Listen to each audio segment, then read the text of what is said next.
Okay, we are ready to get started. So please, everybody, give a very warm welcome to ProSieben's software architect and tech evangelist, Gerald Madlmayr. Currently, Gerald is leading the development team for the sales applications, which backs more than 2 billion euro revenue in TV and digital ad sales. So, welcome, Gerald. Round of applause, please.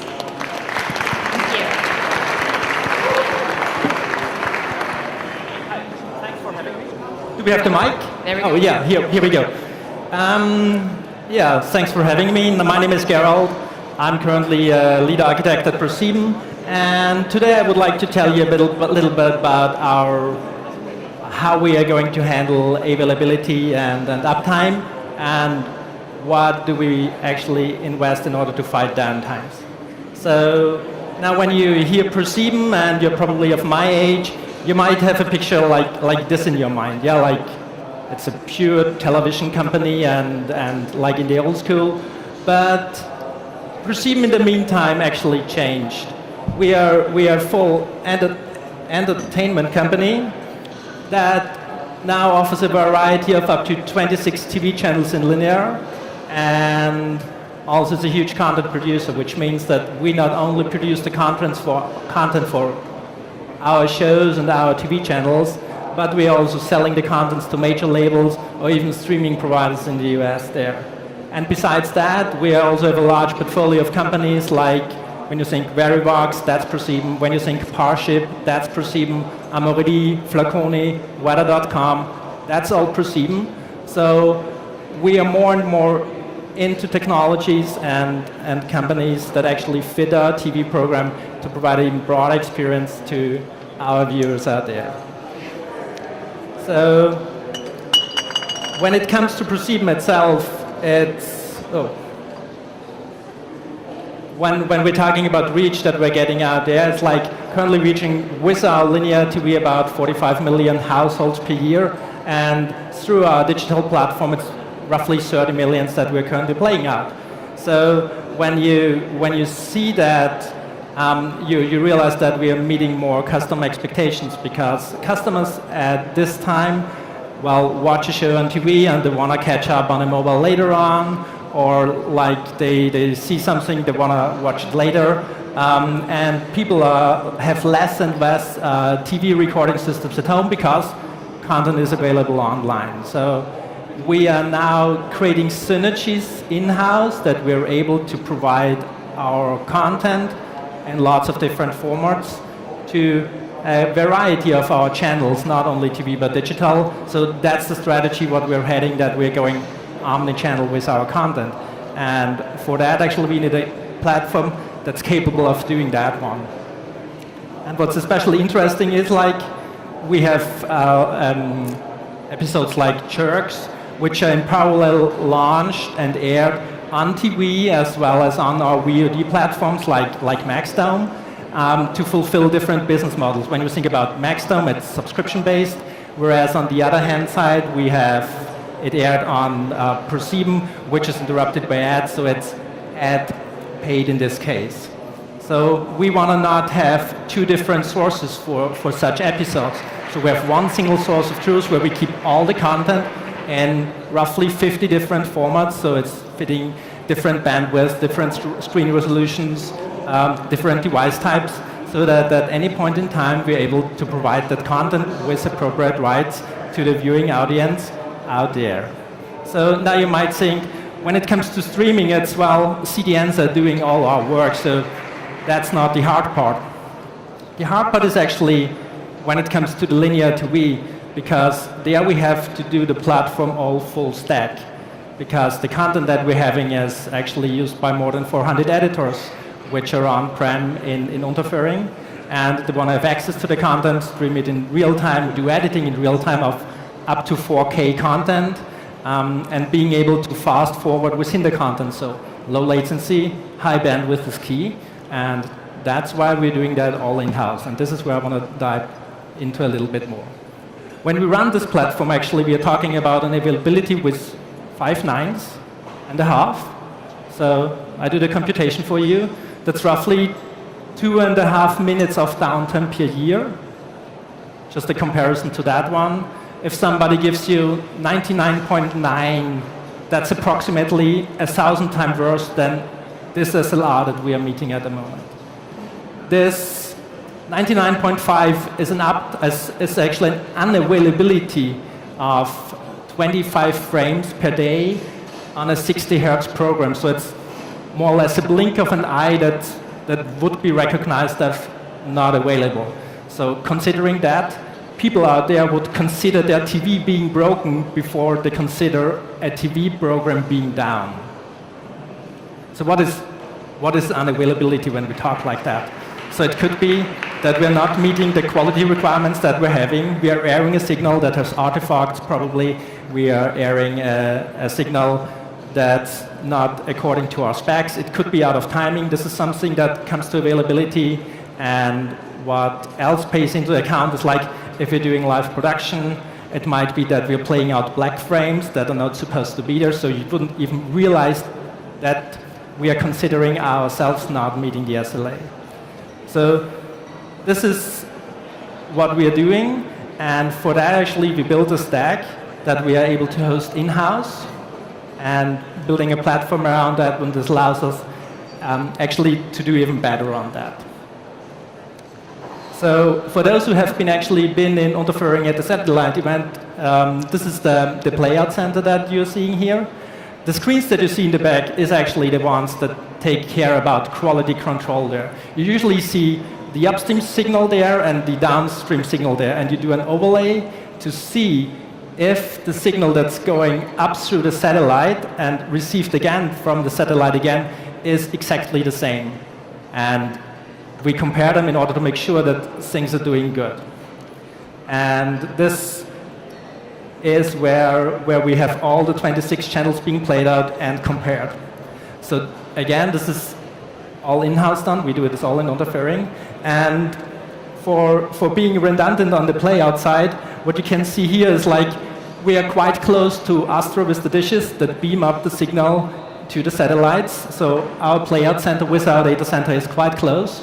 And what you might come up with now, well, looks like a pretty nice single point of failure that we're having here.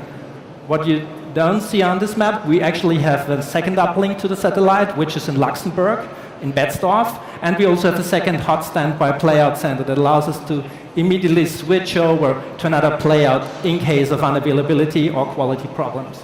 The other way around, we're even able to hot switch to Betzdorf in case the uplink makes problems in order to ensure quality on that side as well.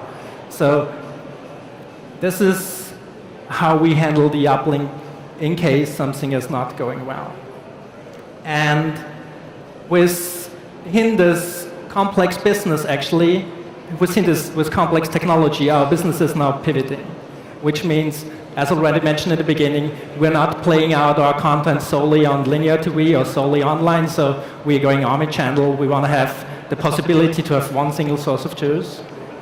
And additionally, meta information on the videos are getting more important, so we are mining on the content that we're having, extracting data, making it more easy to search. So if you're heading for Roger Moore in his white dinner jacket, you want to key into the search on our content archive, and it will immediately give you back all the sequences of the movie they're having, showing him actually wearing this white dinner jacket. So this is what we want to have. More formats of interactivity pop up. So with more smart TV being actually in the market, there's the possibility to use HBB TV in order for the viewers to interact with TV. And the other way around, it gives us as a media company the possibility to establish different formats of ads. So we can experiment with switch-in, with overlays that gives us different format of ads and getting more targeted even to the people that are sitting in front of the TV.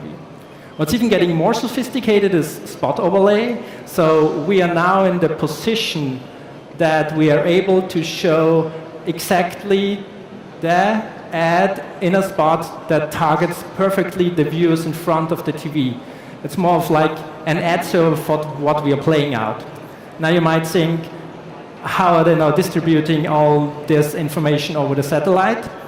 That's not going over the satellite. Actually, those spots are preloaded through your smart TV in the background, pre-cached, and then fired when appropriate. And last but not least, we of course do lots of data optimization to meet cross-channel optimization, consider events that are around like football championships to optimize our revenue potential, provide the best audience to the customers of us that want to display ads, and actually in the end maximum what we are having. So this is actually how the business is changing, and I still want to keep up with my 5 nines and a half, and now let's look what is going to help me in order to achieve that. So what helps me is actually no change and no deployments. So 2018, this is not going. I want to have full continuous delivery. This is what we are also doing. We are shipping on a regular basis updates to the application that are doing that for us. Secondly, I would like to have very little complexity, because applications that have little complexity are smart to operate, they're easy to operate. Well, I can tell you the tech stack that's behind playing out video and even on this large variety of 26 channels is quite complex, partly proprietary. So no, it's not little complexity. Third, we want to have static data. Well, per definition, we don't have that because it's live content, it's changing on a daily basis. Then you want to have static infrastructure. That's true to some extent, at least as for the B2B version, where we're sending the signals up to the satellite. That's one static. Not for the interactive one, so this is where we're getting more dynamic. And what also helps me, of course, is having fully redundant infrastructure, like hardware facilities, like power supply, internet connection, of course, the data centers, storage, compute, whatever. And yes, we can have that. And later on, I would like to dive into that and show you what we did in order to achieve that one. What do we do for the other nodes that I mentioned before? Like, we decided, like, applications that fulfill 80% of our needs, we're going to take standard application. We heavily invest into automation so that we can fully run end-to-end tests, like you saw, like comparing frames that are aired and received again. We invest at testing at very high levels, continuously reduce tech debt, which means there's no sprint that when we're currently doing software development where we're not reducing technical debt, because at some point you are not getting it anymore. And of course, getting to transparency in development and operations. So now when it comes to the platform, actually, we decided to build our own cluster, run our own Kubernetes on-prem, and the specs for that one are quite nice. We currently host roughly 40 petabytes in-house on SSDs. On the right side, you see the boxes where we ship the SSDs, and storage is still growing. The cluster itself has currently 8 terabyte memory, 2,000 cores, so that's somehow equivalent to 1,000 T-Medium on AWS. And this is actually the first cluster for the first channel for Playout, so there are 26 to come. And of course, there will be some scaling effects, but still, this is quite something that we have been shipping. What do we run on top? We run on basically this bare metal. We are running Kubernetes currently in the version 1.9. For the metrics, we use Tanos and Prometheus to keep metrics over a certain period of time, which gives us actually the ability to do forecasting and see in case something is not going well. We are heavily asynchronous.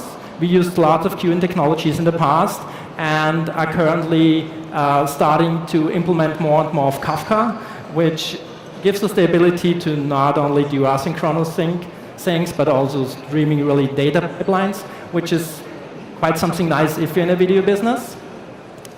What we are currently also heavily working on is Calico. Calico is actually a tool that allows you to do logical network segmentation and doing access condition management on a networking layer.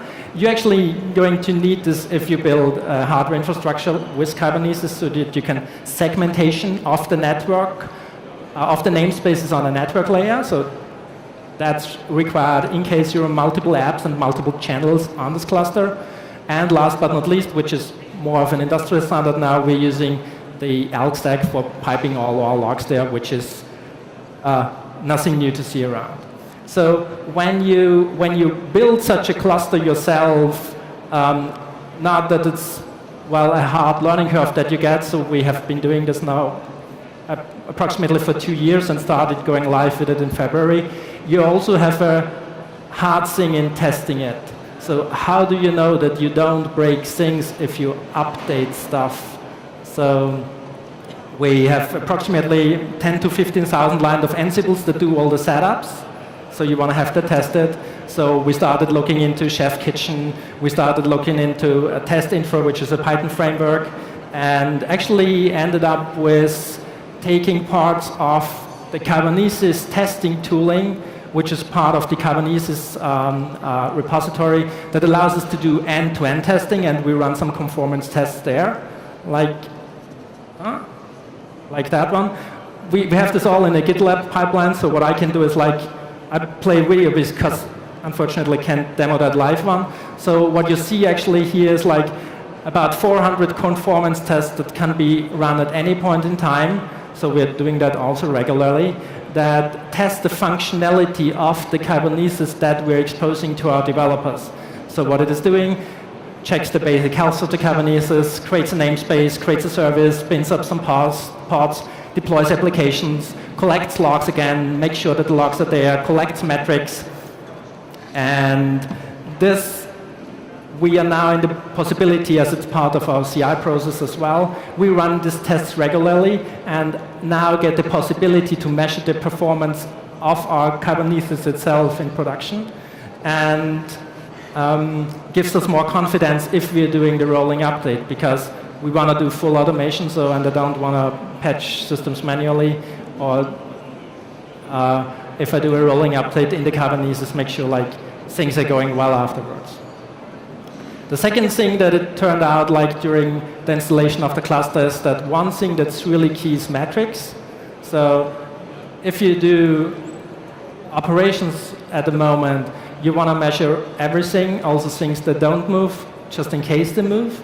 So we are heavily making use of Prometheus and piping all the data into Grafana dashboards, so we get a nice visibility of that. I got another video on that, and I hope that's working. So, oh yeah, it's working, cool. Well, this is one of the dashboards that we're having for our Elastic cluster, currently running on 3 nodes. Up again, we basically monitor the basic stats there, like having memory usage, the amount of documents that are there, documents that get merged and moved again. We currently keep logs for about 30 days in order not to have too much overhead of storage there. To give you an idea on that thing, with the first channel being on air, we currently hold about 4 gigabytes of logs on that. So where I'm clicking next, let's see. Oh yeah, this is actually the dashboard that we're using for doing the Elastic. Currently holding about 4 billion lines of log that we are querying. So that's quite something. This is one of the prod nodes that are piping actually 50 million lines in there. So this is right after production. One of the nodes that we are using for airing at the moment, Kabelines Doku. This is the node exporter for one of the nodes in Prometheus, just giving me an overview of the load, the memory. As you can see, most of the time nothing is happening, but if spikes occur, you might want to investigate and see what's going on there, why things happened, and just make sure infrastructure is up, because this is what our daily business is about. About our storage grid, here we have a bucket currently that's rather full at the moment. It hosts 10 petabytes, and as you can see, we have the production linear one, and there's also the content from Maxdome partly allocated, and hosting currently 170 million documents, and we are still on a growing basis there. This is the ACD. ACD is actually the key value store behind Kubernetes, where we store all the information that's relevant for running it. having a look at those there as well. How much traffic do we have there, just to ensure that we are good. And basically, this is the classical Kubernetes dashboard, seeing CPU, seeing memory, just for the basic stuff. And what else? And this is what we just set up. We have a very basic GUI for the Kafka, for doing the asynchronous messaging. This is where we started to set it up. It's a basic interface that just shows you the amount of partitions that we have up and running, just diving into the configuration so that you don't have to log up everything on the shell, lessing into the configuration files. And I think that's it for that demo. Yeah. So what are we doing next? Or what have we done so far? Okay, the first annual is airing since February. We have been able to do multiple rolling updates of Kubernetes within the cluster. So we are currently 1.9. We, of course, do only continuous delivery. We're using Helm charts in order to do so. And I'd like to chance to point to a workshop that Fabian Müller is doing in the afternoon. He's our guru on that one, and showing you how you can use a mini shift and run Helm deployments on there. And cool thing, not a single lost frame so far, so let's hope it's going that way. What are we still working on? As mentioned, we are currently separating the cluster on a logical level using the Calico. We are, of course, preparing for the next channel to be migrated. And we are also heading for a blackout test, which means we, on a very regular basis, just pull the plug and see if we're going like that. We're not only pulling the plug for the whole campus in Unterföhring, but then start pulling plugs for data centers, see how the cluster is going to behave in split brain mode, getting an experience like how long it takes until things go up again. So we need basically to make sure that we are really resilient on that level. So because if things break there, application on top will not be able to run. So after 2 weeks, 2 years,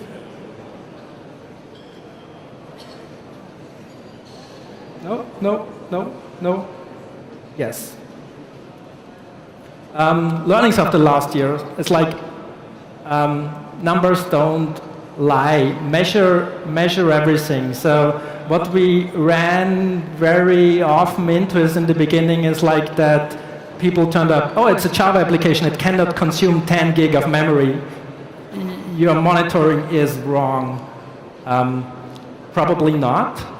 Maybe Java sees a different space of the memory when it's running in a container and starts consuming memory over and over and over again until it breaks. So measure everything, keep constraints with resources, look at the quotas, make sure you know what XMS, EMS, and all the memory settings for Java Virtual Machine are. Because if you are not knowing what you're doing, you're very likely to break things. So from a governance perspective now, we have the base images for our Docker containers that already prepare those for the developers so that we don't run into those, well, problems again.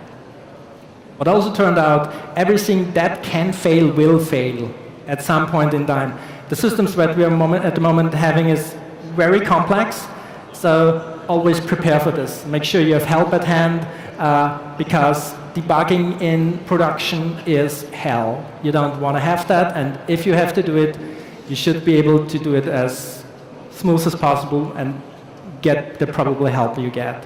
So when we ran into this Docker is consuming gigs of memory, Kubernetes started to kill all the containers, rebooting them, rerouting traffic, and at first sight, if you don't have metrics and you don't have the tooling to do so, you are not aware of what's going on in your application. And at this point, yeah, this is a position you don't want to be into. You want to have the visibility. And last but not least, if you're heading for Kubernetes running containers on there, everything is getting continuous. So there is no long-time supported version anymore, and there is no IT projects that's being finished, because in the end, software is like fashion, it's never finished. So there's no something, I'm delivering something and not looking into it for 6 months, because in the next 6 months so much stuff is changing around this component that you already start building debt by not looking at it for weeks. So we try to treat all the components that we're running continuous, metrics, logging, of course building container images, the Kubernetes itself, being always at a pace that we're able to update and building full control of our systems. That's it from my side so far. As mentioned, I'd like to point to the workshop that Fabian is actually doing in the afternoon, and happy to take questions in case if you're not heading for lunch. Perfect. So thank you so much, Gerald.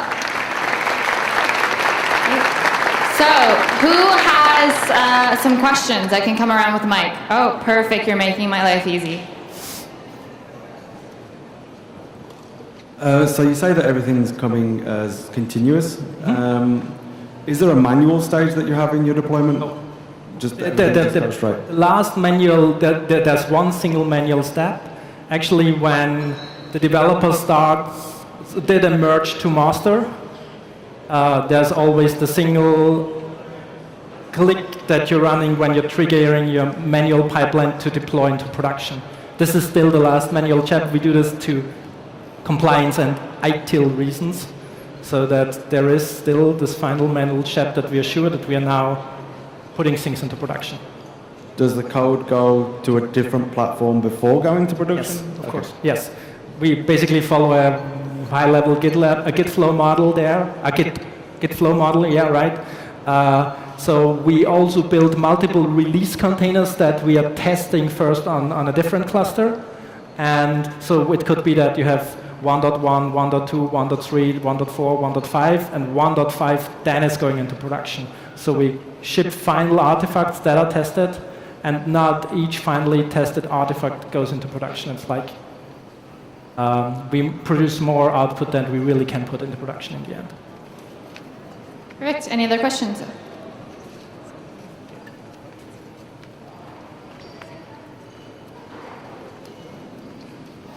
Hello. What is the backup strategy for such a huge amount of data? I mean, if I don't know, if a plane will crash in your data center, what will happen? At the moment, the data centers in Unterföhring for ProSieben itself are redundant, which means they are located some hundreds meters away from each other. So in order to be at least at some point of criticality, but if a plane would go down exactly over Unterföhring, this might be a problem, yes. Okay, so you are not storing it on different locations to work. We have access to the raw data itself as well, when it comes from the majors or the content producers from ourselves. But yeah, if a plane would go down and destroy whole Unterföhring, yeah, we are facing maybe different problems, I think. Okay, thank you. Great. Any other questions? Have you investigated any other networking solution except of Calico? And if so, what was the main reason to choose Calico? I would like to take the question because the perfect person that's Fabian is going to move over. He's the one responsible for that one. He can comment on that. Hi. So what else do we check? We check Romano and like we had Flannel in the beginning, but we needed a networking plugin that's able to is capable of the Kubernetes network policies, and you only have a few options there when you are running on-prem. When you don't want to invest, like Weave, I guess, is also an option, but we wanted as simple as possible.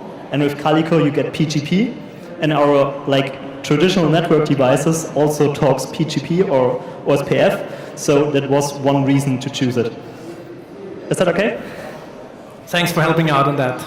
And he's the one that's giving the awesome workshop in the afternoon, so I want to stick to Fabian on that. Great. I think we have time for one more. If anybody has a question, speak now or forever hold your peace. Perfect. In case I'm at the booth over there at ProSieben, so hanging out there, if you have other questions or want to get some insight, just pass by and grab a coffee. You're well welcome there. Well, thank you very much, Gerald, and let's have a final round of applause. Thanks for having me. Thank you. Hey, thanks.